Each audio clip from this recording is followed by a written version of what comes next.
네, 여러분 안녕하세요. 안녕하세요. 안녕하진 않으신가 봐요. 우리 인사 좀 크게 하고 시작할까요? 여러분 안녕하세요. 안녕하세요. 반갑습니다. 저는 여러분들과 한 달간 Reading Comprehension에서 파트 5, 6를 함께 공부할 케일리 설입니다. 반갑습니다. 네, 안녕하세요. 여러분들 어디 저기 방청객 알바하고 왔어요? 여러분 해커스가 완전 처음인 사람 한번 손 들어봅시다. 해커스가 완전 처음이다. 손 좀 들어보세요. 생각보다 많네. 오케이, 내리고. 생각보다 많네. 오케이, 내리고. 자, 해커스의 수업을 들어본 적은 있는데 기초, 필수, 완기초, 입문, 기본, 중급 중에서 수업을 들어본 적은 있고 정규 레벨은 처음이다. 오케이, 내리고. 정규 레벨 들어본 적 있다. 오케이, 내리고. 실전 레벨 수업 들어본 적 있다. 오케이, 좋아요.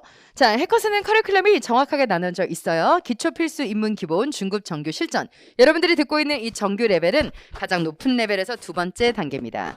그 얘기는 뭐냐면 우리는 몇 점을 타겟으로 하고 있냐면 850점을 넘기자라는 게 우리의 타겟 점수라는 거예요. 맞아요?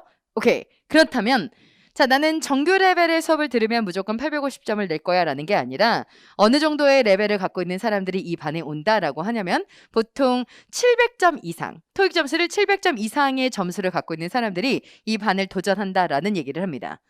여러분들 토익 시험 본 적 있는 사람 손 들어보세요. 오케이, 좋아요. 토익 시험 본 적 없다. 한 번도 본 적 없다. 오케이, 좋아. 근데 토익 시험 본 적 없는 사람들도 토익이 어떻게 진행이 되고 있는지는 아셔야 돼요. 아시죠? 나는 그 부분에 대해서 정확하게 잘 모른다라고 생각된다면 잊지 마시고 우리 주교재 앞부분에 설명 부분 초반에 이제 초반 인트로덕션 파트에 토익 시험에 대해서 여러분들이 개별적으로 읽어오시기 바랍니다. 그럼 저는 여러분들과 뭘 공부할 거냐면 파트 5, 6를 함께 공부할 거예요. 파트 5, 6는 문법과 어휘로 구성되어 있습니다. 맞죠? 그래서 여러분들과 문법과 어휘를 저랑 열심히 한 달 동안 공부하도록 할 건데 자, 그러면 기본적으로 해야 되는 내용들이 무엇인지 얘기해 보도록 할게요. 정규 레벨에서는 딱 세 가지를 공부한다라고 생각하시면 돼요. 저랑 여러분들이 정규 레벨에서 공부하는 첫 번째, 토익에서 엄청나게 잘 나오는 문법을 정리할 겁니다. 그러니까 A부터 Z까지 천천히 설명해 주세요라는 게 아니라 이 정도는 당연히 알고 있었겠지만 정말 출제가 됐을 때 어떻게 보일 것이다라는 토익에서 엄청 출제가 잘 되는 대표 문법을 정리할 겁니다. 두 번째, 고급 문법 포인트 학습이에요. 출제가 잘 되진 않지만 이 문제가 출제가 되면 점수가 확 뜬다 이런 것들 있잖아요. 여러분 간혹 아직 900점대 후반대를 내진 않으셨으니까 그런 느낌은 잘 모르겠지만 어떤 느낌이냐면 이렇게 될 거야. 분명히 여러분들은 2달 뒤에 그렇게 될 거예요. 이런 거야. 시험을 보러 갔는데 점수가 꽤 괜찮을 것 같아. 그러니까 봤는데 900은 나오겠다 이런 생각이 빡 받았단 말이야. 근데 막상 성적표가 점수가 딱 오픈되는 순간 975 뭐 이렇게 뜰 때가 있거든. 그건 뭐냐면 내가 유독 잘했어 라는 것보다 변별력 있는 문제들을 참 잘 맞췄다는 얘기예요. 그래서 이런 아이들은 고급 문법 포인트들 남들이 다 틀릴 때 나 혼자 정답을 맞추면 점수가 완전 달라져 이런 아이들을 잡을 거다. 아셨죠? 그렇게 생각하시면 돼요. 세 번째는 어휘입니다. 어휘까지 잡아서 독해의 힘을 팍 실어준다라는 건데 파트 5, 6는 우리가 흔히 기출의 재반복이라고 해요. 새로운 것들이 계속 발굴돼서 나오는 것들이 아니라 나오는 애들이 계속 나온다라고요. 똑같은 자료를 가지고 공부한다 하더라도 어떨 때는 얘를 좀 더 밀어줄 때가 있단 말이지. 그럼 걔네들이 뭔가요? 그러면요. 얘네들이 이제 출제가 될 때가 됐다라는 거예요. 우리는 항상 가르칠 때 어떤 거를 집중적으로 하냐면 토익은 맨날 똑같아. 그럼에도 불구하고 매번 토익 시험을 보러 가는 이유는 뭐냐면 오늘도 만점을 내야지 이런 생각이 이제 나네. 왜냐면 항상 만점은 나니까. 네. 너무 꼴보기 싫은가요? 그럼 귀를 막고 있어도 돼요. 그래요. 그냥 토익은 그냥 맨날 만점이 나오니까 나 오늘도 만점 받았어. 이런 거 자랑하라고 시험 보러 오는 건 아닐 거 아니야, 선생님들은. 그럼 왜 보러 오는 거야? 라면 항상 토익은 정해져 있는 문제들이 있는데 우리가 항상 연구를 하는 이유는 오늘 토익 나랑 이제부터 8개월만 공부해봐. 그럼 인생이 달라져. 이런 사람은 아무도 없어, 이 학원에선. 보통 우리는 토익이라는 걸 특히 여러분들도 마찬가지잖아요. 토익은 왜 해? 여름에 에어컨 공짜로 세려고요. 뭐 이런 건 아니잖아. 토익은 생각보다 듣기엔 단기간에 원하는 목표 점수가 최대한 빨리 나온다고 하니까 토익부터 일단 끝내놓고 나중에 해야 되는 나머지들, 취직에 관련된 다른 나머지 자격증들은 좀 더 시간이 걸릴 수 있으니 토익은 상대적으로 빨리 끝낼 수 있다라는 얘기를 들어서 지금 빨리 끝내고 싶어서 왔어요 라는 분들이 제일 많아요. 맞죠? 근데 솔직하게 말하면 이제 제가 정규 레벨만 14년 차인데 그 얘기는 제가 늙었다는 얘기는 아닙니다. 이제 여러분들보다 한두 살 많겠지. 언니 오빠가 아니지. 언니 누나야. 야, 짐 싸지 마. 나가려고 하지 마. 근데 여러분, 제가 여러분들보다 훨씬 더 정확하게 아는 건 정규 레벨이 뭘 힘들어하는지 알아. 뭘 설명하잖아? 그럼 맨날 고개는 끄덕여. 그건 그냥 원래 고개를 끄덕이는 인형이 아니라 진짜 이해가 됐거든. 그런데 문제를 풀면 자꾸 틀리는 경우가 있잖아. 그치? 그게 뭔지 다 안단 말이야. 어떤 건 맨날 모른대.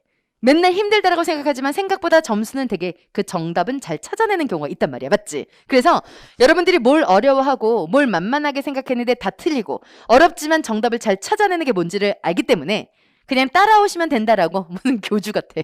나만 따라라! 막 이런 건 아니지만 뭘 힘들어하고 단기간에 뭘 해야 되는지 정확하게 전달해 줄 수 있다는 거예요. 저도 되게 낯을 가리는 스타일이라 이게 말을 되게 잘하는 선생님은 아니란 말이야. 그러니까 나도 첫날은 너무 떨려. 근데 참 이걸 내 말로 내 입으로 말하기도 좀 그렇지만 전 되게 볼매입니다. 왜? 요즘 자기 PR 시대래잖아. 그래가지고 이제 헤어지잖아? 그럼 종강을 해. 그럼 막 선생님 정말 보고 싶어요. 그딴 거 필요 없어. 있을 때 잘해야 돼. 알았지? 그래요. 근데 저는 여러분들과 어떤 걸 하고 싶냐면 여러분 제가 이제 시작하면서 바로 영어 공부를 시작한 게 아니잖아. 지금 우리가 수업을 막 본격적으로 시작하지 않고 이런저런 얘기를 슥슥 하면서 손 좀 들어봐 라고 했던 이유는 여러분들이 수업이 아닌 내용을 가지고도 어느 정도의 반응을 보고 하고 있는지 이걸 파악하는 중이에요. 어쩔 때는 설명을 하면 막 고개를 계속 끄덕이는데 문제를 풀면 자꾸 틀려 얘가. 어떤 애는 뚱한 표정으로 하나도 모르겠다라는 그런 표정을 짓는데 계속 다 맞고 있고 이게 너무나도 파악이 잘 안 되니까 저는 특히 요즘은 얼굴 표정이 마스크 때문에 잘 안 보이잖아요. 여러분. 그쵸? 그래서 첫 번째 보톡스 맞지 마세요. 그럼 여러분의 표정이 안 읽히니까 이제 드립 그만할게요. 그래도 한 10년 전에는 너희들의 언니 오빠들은 되게 많이 웃어줬는데 여러분들은 되게 시니컬한 분이군요. 근데 봐봐, 여러분들 표정 관리가 잘 돼 있어야 되는데 사실 마스크로는 요즘 잘 안 보여. 그래서 이제 내가 또 노화가 가지고 노안도 왔어. 이제 안 보여. 그럼 뭐 하셔야 되냐면 됐다, 알겠다 싶은 건 고개를 좀 끄덕여 주셔야 돼요. 왜냐면 이게 똑같은 레벨을 똑같은 수업을 한다고 하더라도 여러분, 그치? 똑같은 레벨을 가르친다 하더라도 어떨 때는 어떤 반은 좀 더 잘하는 경향이 있고 똑같은 걸 가르치더라도 어떤 반은 잘 못 따라오는 경향이 있어. 특히 이렇게 반이 조금 커질 경우는. 그래도 여러분 여러분 학교 다닐 때 한 반에 몇 명 있었어요? 20명 있었어요? 지금 뜨끔하는 애들 있지? 50명이었는데 뭐 이런 애들 있어. 아유, 정말 어렵다. 되게 시부모님들 같아요. 야 이제 그래, 그러지 말고. 되게 어렵다. 자, 이게 있잖아. 어떤 얘기를 하려고 여기까지 왔냐면 10년 전에만 해도 진짜 10년 전만 해도 욕하려던 건 아니었어. 10년 전만 해도 토익 점수를 정말 고득점을 내면 학교 학점이 아주 나쁘지 않는 이상 꽤 쉽게 좋은 직장을 참 잘 잡았어. 진짜 그래. 억울하면 일찍 태어나지 그랬니? 그런데 요즘은요. 토익 고득점이 답이 아니라는 거야. 어느 정도 점수는 있어야 하고 그 외에 해야 되는 것들이 되게 많으시잖아요. 맞죠? 그러니 학원에 온 거잖아. 토익은 진짜 단기간에 끝낼 수 있어. 그런데 우리가 파트 5, 6를 공부하는 이유는 뭐냐면 파트 5, 6는 우리는 파7에 힘을 실어줄 거예요. 파7은 똑같은 문제만 계속 나올 거야. 잊지 마. 그리고 조금 어려운 문제를 많이 풀어져 있을 때 고민하지 마. 왜냐면 결국 시험에는 그렇게 어렵게 안 나올 거야. 근데 시험에 엄청나게 잘 나오는 문제들도 풀 거지만 너무 실제 토익이랑 똑같은 문제들만 풀어져 있으면 그러다가 어쩌다가 변별력 있는 문제가 한 3, 4개가 나오면 페이스를 말려버릴 거야. 그래서 우리가 푸는 문제들의 난이도에 대해서는 내일 정확하게 연결해 줄 거예요. 그러면 어떤 거는 시험에서 엄청 잘 나오는 대표적인 문제들이 쫙 모여 있는 것들이 있고, 어떤 아이들은 되게 어려운 문제들이 되게 많은 느낌이 들어서 틀리는 개수가 왜 이렇게 많지? 문제 풀고 나서 멘붕이 와. 근데 그건 첫날 망해봐라 이렇게 주는 문제가 절대로 아니고요. 마지막 날까지 그렇게 많이 틀릴 거야. 근데 걔네들은 뭐냐면 변별력에 있는 문제들만 쫙 모아놨어. 너무 쉬워. 눈만 있으면 풀 수 있었던 그런 쉬운 문제들을 다 빼버린 거야. 그래서 50개가 넘는 문제들을 50개 세트를 20개로 압축시켜놨다고 생각하시면 돼요. 그러니까 각 문제별로 열심히 하면 내가 어떤 걸 타겟으로 할 수 있는지를 파악할 수 있어요. 여러분들 중에 이런 사람 있잖아요. 자, 한번 해보자. 여러분들 중에서 이런 사람이 있어. 문제를 딱 풀었는데 정답을 확인하는 순간 딱 틀려버린 사람 있잖아요. 그쵸? 근데 틀리는 순간 이렇게 생각했던 있지. 영어뿐만 아니라 모든 과목에서 정답을 확인하는 순간 이러면 분명히 아는 건데 틀렸어. 그치? 또는 예전에 틀렸는데 오늘 또 틀렸어. 이럴 때 이렇게 아쉬워해. 두 번째, 문제를 풀었는데 틀렸어. 살짝 갸우뚱? 해설지를 보는 순간 이럴 때 있었지. 걔네들은 분명히 들어봤던 문법이었는데 얘를 문제로 대입시키는 것까지 못했던 것뿐이야. 하지만 원리는 알고 있었던 거였어. 이럴 땐 이런 거 하잖아. 어떨 때는 틀렸는데 해설지를 봐도 이건 처음 봤는데 이런 느낌 들 때가 있단 말이야. 맞지? 그런 아이들은 그 지역의 청정구역인 거야. 조금 있다가 오답노트를 만드는 방법에 대해서 알려줄 건데, 그럼 여러분들과 저는 어떤 거를 잡을 거냐면 다 잡을 거야.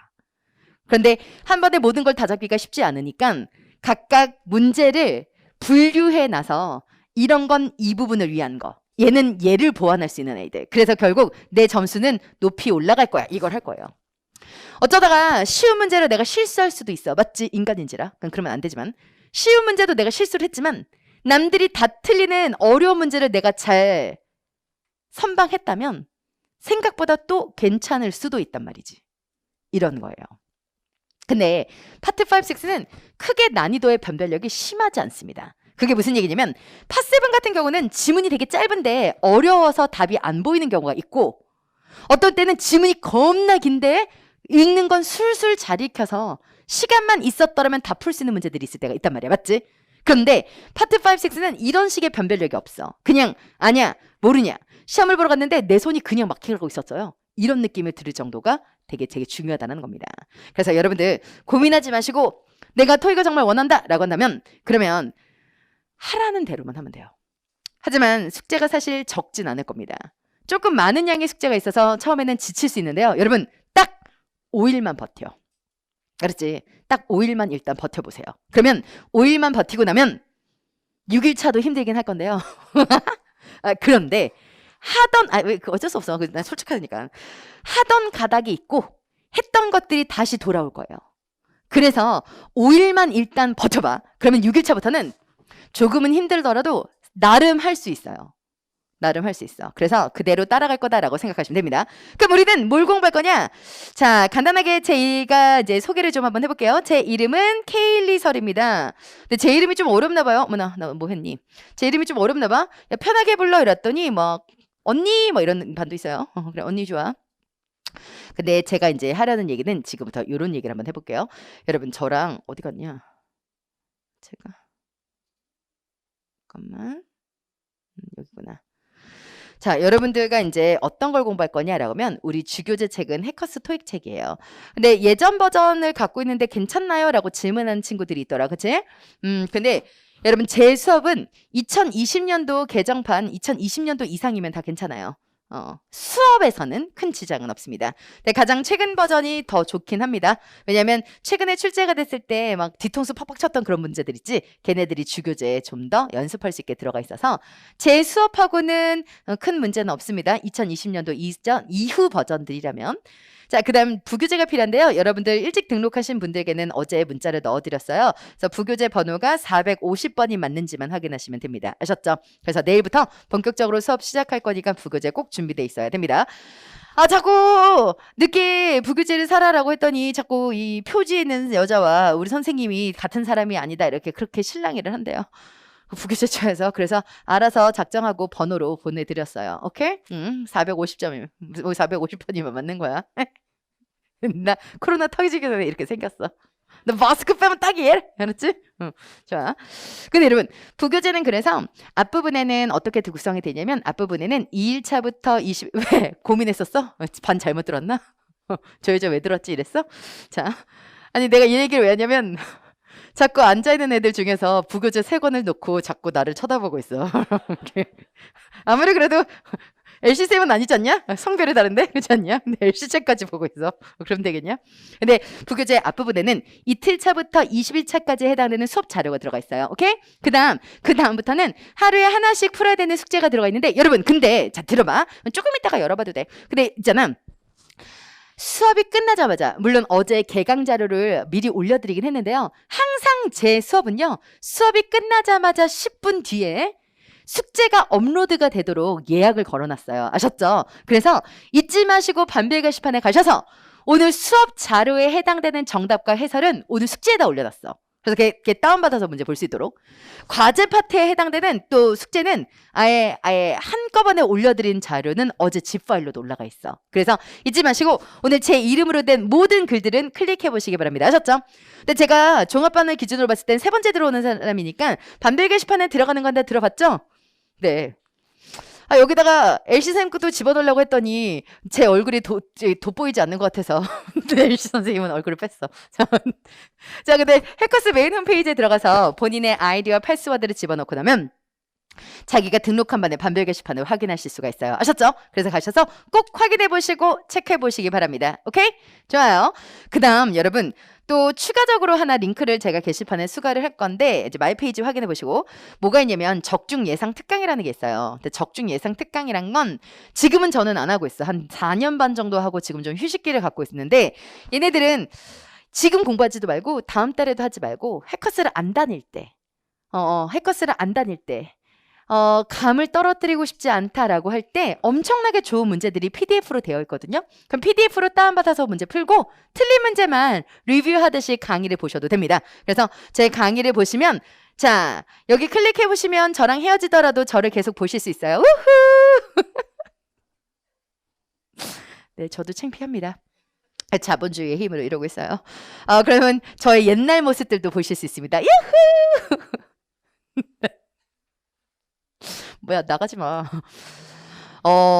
이건요 무조건 보라는 건 절대 아니고요.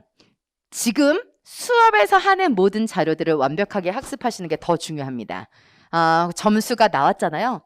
평생 가는 점수 아니니까 여러분들이 900점대 중후반대를 점수를 이미 끊어놓잖아. 그럼 2년 뒤에 점수가 다시 필요할 때 다시 어느 학원을 가야 될지 고민 안 하셔도 되고 감 떨어지지 않게만 얘네들을 풀어도 좋은 문제들이 많이 들어가 있습니다.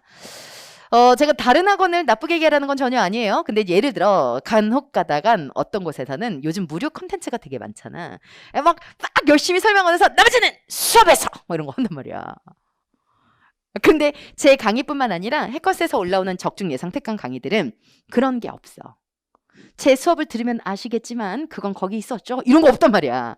그래서 엄청나게 좋은 무료 콘텐츠 강의지만 지금 하면 이것저것 하다가 하나도 제대로 못 잡을 수 있으니 절대로 학원을 다니는 동안은 얘를 푸시는 게 아닙니다. 아셨죠? 좋아요. 나중에 감 떨어지지 않게끔 공부해 두시면 됩니다. 자, 그러면 여러분들과 제가 오늘 뭐 할 건지를 얘기해 보도록 할게요. 자, 받은 진단고사가 있는데 첫 번째 페이지부터 봅시다. 자, 우리 아예 정석대로 가자. 자, 첫 번째 페이지를 보시면 진도표가 들어가 있어요. 맞아요? 네. 근데 여러분 진도표에서 맨 위에 있는 게 우리 반 진도예요. 맞죠? 라이브 강의를 듣고 있는 친구들은 이미 게시판에 여러분들 진도표가 들어가 있으니까 걔네들을 다운받아주고 확인하시면 됩니다. 자, 근데 지금 인클래스에 앉아있는 친구들 진도표는 맨 위에 있는 게 우리 진도예요. 맞아요? 그래, 그럼 걔네 별표 치자. 우리 뭐 하는지가 눈에 딱딱 들어오네요. 근데 여러분 이 반은 이 2달 과정입니다. 그러면 크게 홀수딸과 짝수딸이 뭘 공부할 건지에 대해서 살짝 얘기를 할게요. 큰 틀을 따지면 홀수딸은 문장의 큰 규격을 잡는다라고 생각하시면 돼요. 그러면 수일치, 시제, 수동태, 그 다음 명사절, 부사절, 관계절, 접속사에 대해서 이번 달에 공부를 합니다. 그냥 뼈대를 잡는 작업을 합니다. 그럼 다음 달 과정에는 뭘 공부하느냐? 짝수딸에는 명사, 대명사, 형용사, 부사, 투부정사, 동명사, 분사를 공부하는데 여러분들이 생각하기에 명사는 쉽다라고 생각한단 말이지. 맞지? 왜냐면 태어나서 명사라는 말을 오늘 처음 들어보진 않았기 때문이야. 그런데 보통 이번 달 과정은 뼈대를 잡는 작업이니까 이번 달 과정에 해당되는 부분을 틀리면 공부가 안 됐어. 열심히 해야지. 이런 생각한단 말이야. 그런데 대빵 웃긴 건 다음 달 과정을 딱 틀리잖아? 그러면 아깝다. 뭐 이래. 아까운 거 없어. 다음 달 과정은 디테일을 잡는 작업이거든요. 그러니까 다 안다라고 생각했지만 실제 출제가 되면 맨날 다 틀리는 아이들을 한꺼번에 확 잡아드릴 거야. 그래서 실제로 이번 달도 참 중요하지만 다음 달은 디테일을 잡는 작업. 어떤 게 출제가 되면 내 뒤통수를 치는지를 잘 못 찾아내니까 혼자서 공부하기가 막상 쉽지 않으니 자, 오늘 집에 가시면서 다음 달을 등록하세요. 이건 농담이야. 진담이 섞인. 그런데 정말 중요한 건 내가 만만하게 생각하는 건 남들도 틀리지 않을 거야. 그래서 이번 달 과정은 틀리면 확실하게 제대로 큰 뼈대를 잡으면 그 틀이 잡히는데 다음 달 과정은 주먹구구식으로 공부하다간 되게 힘들 수 있어라는 걸 찍어드릴 겁니다. 그래서 우리가 오늘은 뭘 한다라고 써있냐면 진도표를 보시면 OT, 오리엔테이션과 진단고사를 본다라고 되어 있습니다. 여러분들이 이 반에 왔지만 내가 가지고 있는 문법과 어휘가 이 반에 맞는지 확인하는 작업을 하도록 할게요. 아셨죠?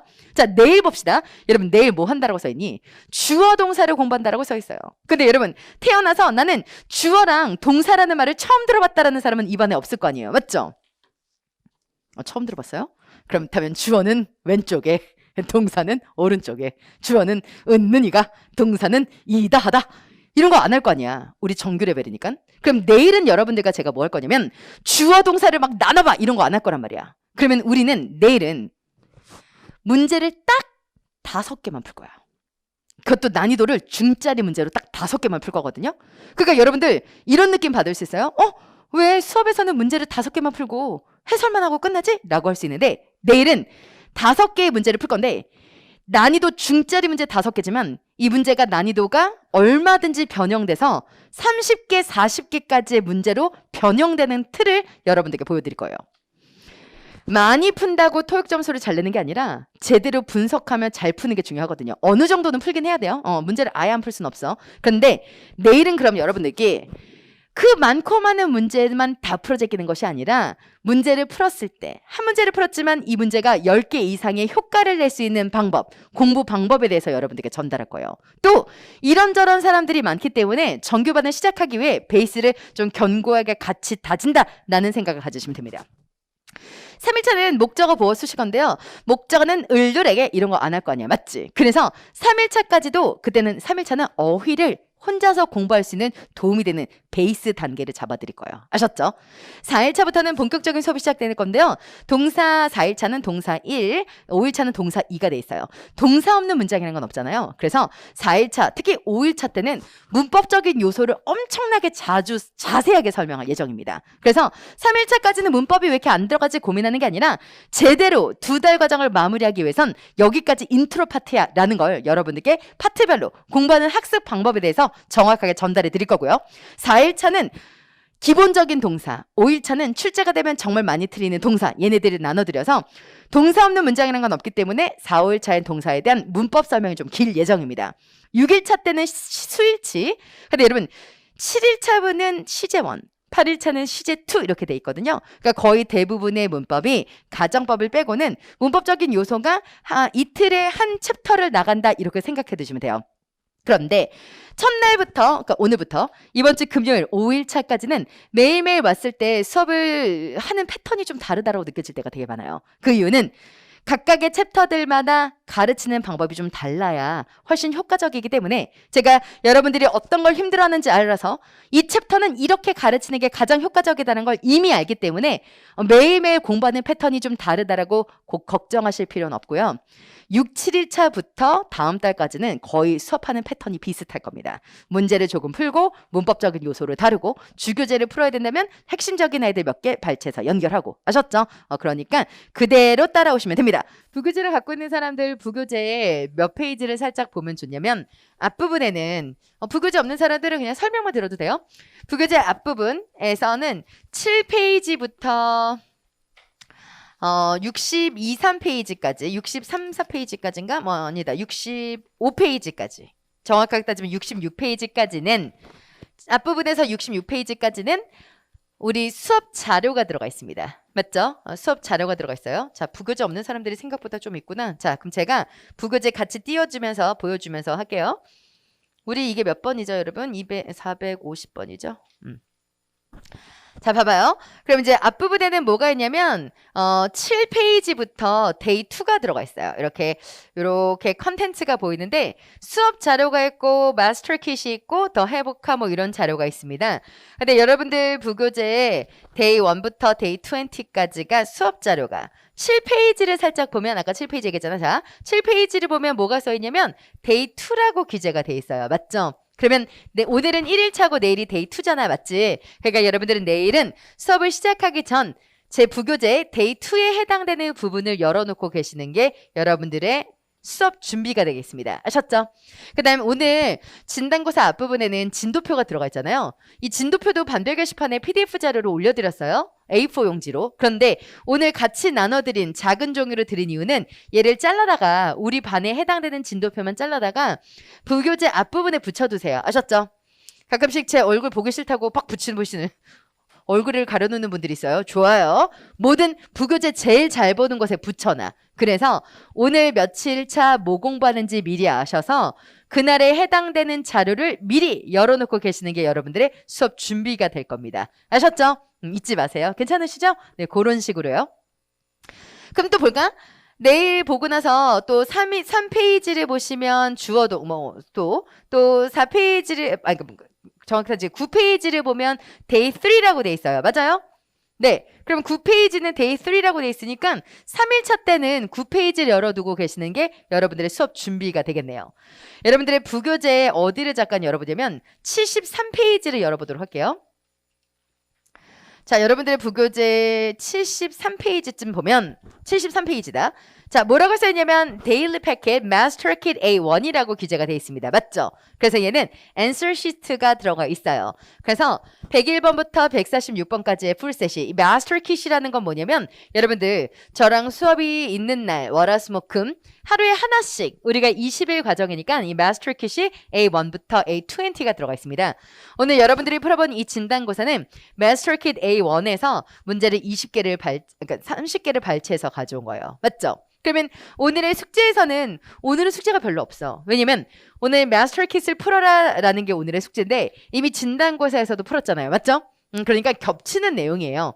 근데 얘는 뭐냐면 마스터 킷은 토익에서 출제가 되는 문제들 중에서 너무 쉽다라고 생각하는 애들은 다 빼버려서 오히려 한 50개 정도 되는 세트를 한 세트로 그러니까 20세트로 만든 거예요.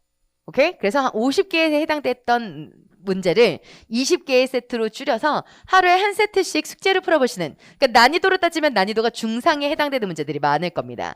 근데 이런 거는 왜 풀어야 되냐면 실제 토익보다는 조금 어렵거든요. 난이도가 있어요. 그런데 Part 6 같은 경우만 해도 난이도가 조금만 어려워도 문제를 제 시간에 못 푸는 경우가 갈팡질팡하는 경우가 많기 때문에 우리 주교재와 데일리 프랩 앞부분에 해당되는 수업 자료는 시험에 잘 나오는 문제들이 다양한 난이도로 들어가 있고요. 얘네들은 난이도를 조금 올려서 변별력이 있는 문제가 있었을 때 정확하게 잘 푼다가 첫 번째.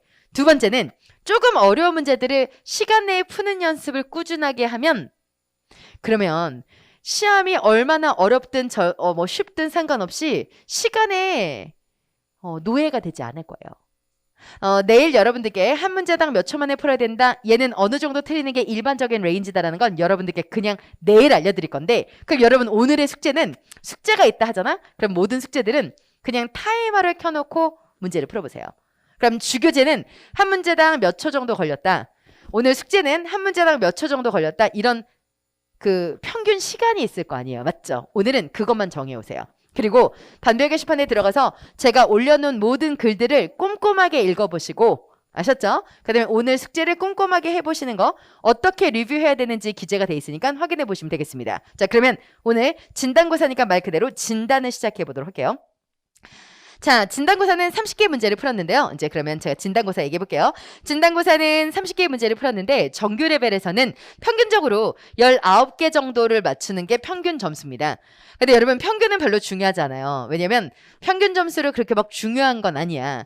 근데 얘는 다 맞거나 오늘 진단고사를 다 맞거나 하나 틀렸다면 우리가 흔히 뭐라고 말하냐면 실전반 레벨이다라고 합니다. 그래서 여러분들 오늘 푼 문제가 다 맞거나 하나 틀렸다면 실전반 레벨, 정규보단 윗단계라고 합니다.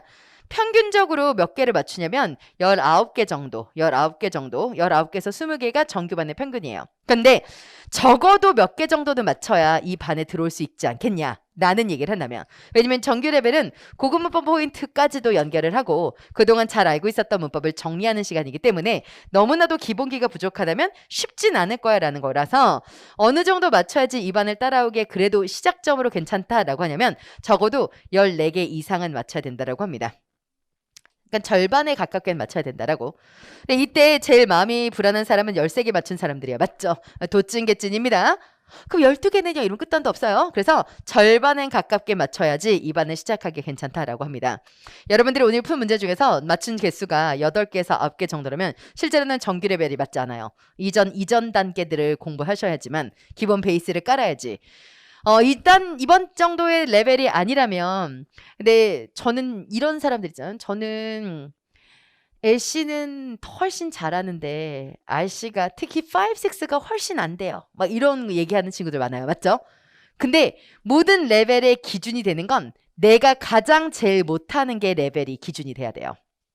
하셨죠? 그래서 만약에 맞은 개수가 8개에서 9개라면 아마 쉽지 않을 겁니다.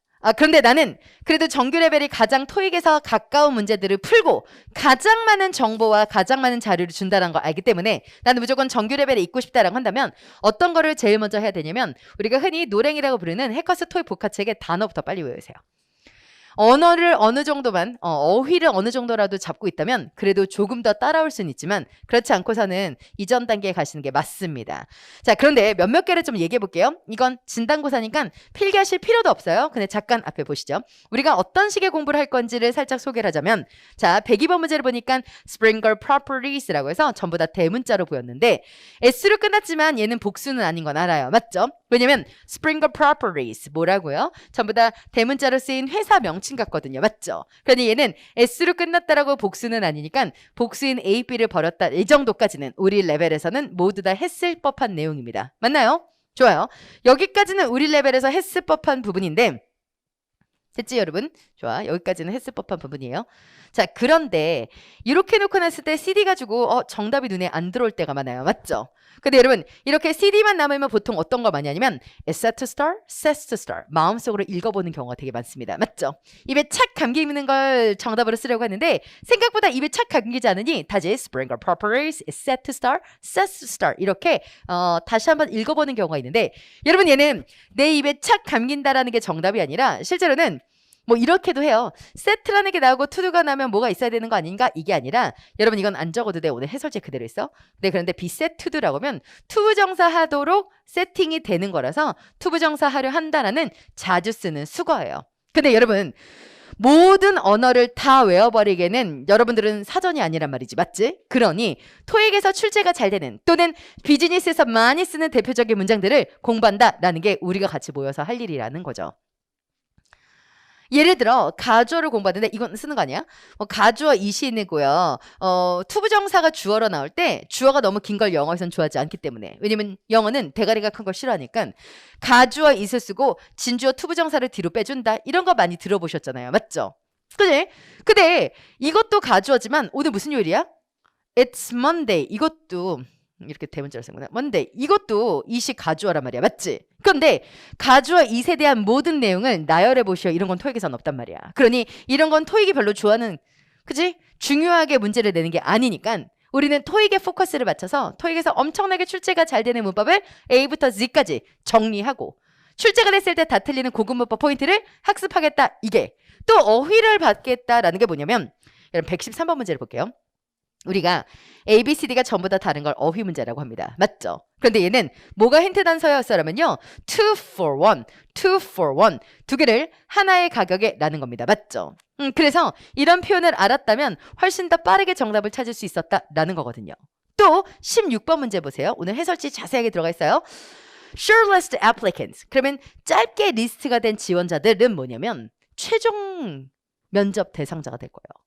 왜? 1차, 2차, 3차 올라갈수록 점점 명단이 줄어드니까. 맞지? 그래서 최종 면접 대상자들은 리포트 하라고 이야기를 듣는답니다. 근데 리포트는 여기선 보고하다보다는 왔음을 알려라. report yourself 하면 너 스스로를 보고하라가 아니라 왔다는 걸 알려라 라는 표현 쓸 때도 report라는 단어를 쓰거든요. 그러니 내가 알고 있는 단어가 어떻게 다양하게 사용될 수 있는지를 잊지 말자라는 게 컨셉이에요. 근데 여러분 오늘 제가 하고 싶은 얘기 중에 요거 하나 해볼게요. 123번에서 126번 중에서 제가 126번 얘기를 한번 해보도록 합니다. 여러분 123번에서 126번 어떤 내용인지는 알지? 뭐가 있어요? 그래 내가 잘 써왔거든. 그럼 6개월간 되게 잘 썼는데 for some reason 갑자기 초록색 줄이 막 보이기 시작한대요. 맞아요? 그래서 껐다 다시 켰는데 이거 어떻게 좀 해봐 라고 연락을 한 거잖아요. 근데 볼게요. 내가 껐다 1분 뒤에 다시 켰는데 라인이 계속 보인답니다. 근데 durable은 내구성이 강한 튼튼한 거니까 줄 뿌개 본 거 아니니까 말 안 되지. exacting 이런 표현 없어. 정확한 하면 exact가 되겠는데 줄이 정확한 게 어딨어. 그런데 이 문제의 정답이 unknowing이었는데 unknowing이 이 짜증나는 줄이 자꾸 나와 라는 것보다는 unknowing은 그러니까 신경에 거슬리는 이런 표현으로 쓰니까 자꾸 보이는 거야. unknowing sound라면 제가 마이크를 샀는데 마이크에서 자꾸 이런 잡음이 들리더라고요. unknowing sound, unknowing noise, 신경에 거슬리는 소리 이렇게 들 수. 원래 쓰는 표현을 얘기하는 거야. 그런데 D라고 쓴 사람 손 들어봅시다. D라고 쓴 사람 없어요? consistent은 어떤 뜻이죠? 그죠? 계속되는, 거듭되는, 끊임없는. 근데 끊임없는 하면 이상하지만 거듭되는 줄.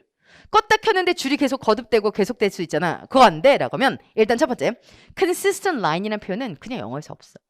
내가 굳이 consistent line이라는 걸 만들어 볼게. 이게 카메라 뭐 캠코더라고 생각하면 consistent line은 이런 거야. 카메라가 끝났는데도 라인이 계속 내려와. 뭐 광선검도 아니고 그치?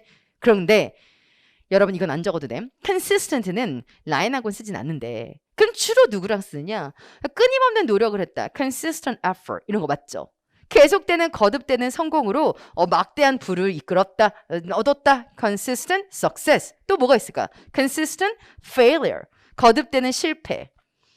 전문 용어로 다이어트라고 하죠. 맞죠? 이런 거. 그러니까 누구랑 함께 쓰는지 우리는 정규 레벨 정도 됐다면 이 단어가 무슨 뜻만 있는지를 파악하는 게 아니라 얘가 누구랑 함께 쓰는지 우리가 1, 2, 3, 4도 쓰고 하나, 둘, 셋, 넷도 쓰지만 엄마 책상에 4만 원만 주세요 이러진 않단 말이죠. 그치? 아싸 하나만 원 남았다 이러진 않는단 말이야. 맞지? 그러니 원래 함께 쓰는 표현들이 무엇인지를 여러분들께 어휘를 2달에 걸쳐서 잡아드리겠다라고 생각하시면 됩니다. 오늘은 잊지 마시고 제가 올려드린 모든 글들을 다운받으시고 오늘 숙제를 열심히 한번 해보세요. 그럼 내일 본격적으로 어떻게 학습하면 가장 효과적인지를 여러분들께 전달하도록 하겠습니다. 여러분 지치지 말고 끝까지 열심히 해서 원하는 목표 점수를 분명히 같이 이뤄냈으면 좋겠습니다. 오늘도 수고 많으셨고 저는 그럼 내일 뵙도록 할게요. 수고하셨습니다.